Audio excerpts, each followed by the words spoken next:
आज हम जिस तीर्थ पर आए हैं, भले वो उत्तराखंड के 4 धामों में शामिल नहीं है, परंतु आध्यात्म की प्राप्ति का यह सर्वोत्तम धाम है। कैंची धाम एक ऐसा स्थान जहाँ पर अशांत मन को भी शांति की प्राप्ति होती है। नैनीताल जो कि एक टूरिस्ट प्लेस है, उसे महज 20 किलोमीटर की दूरी पर अल्मोड़ा राजमार्ग पर बाबा नीम करौली की आध्यात्म नगरी अर्थात आश्रम है। बाबा नीम करौली का वास्तविक नाम लक्ष्मण दास था, जो उत्तर प्रदेश के फर्रुखाबाद के निवासी थे।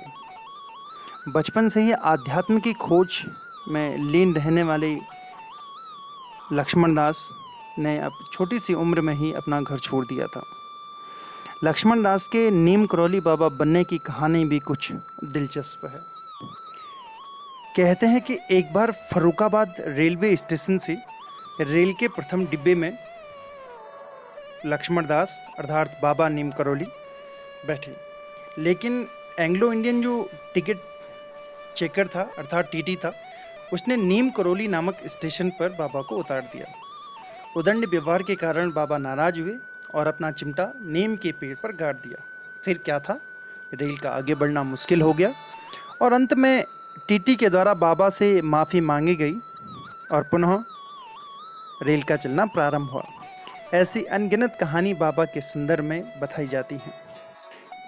कहते हैं कि जब बाबा नीम करौली हिमालय की तलहटी में कैंची धाम पहुँचे तो यह स्थान एक निर्जन क्षेत्र मात्र था। इस स्थान पर रहकर उन्होंने अपने तप के द्वारा इसे प्रसिद्धि दिलाई। कहते हैं बाबा नीम करौली को हनुमान जी की सिद्धि प्राप्त थी।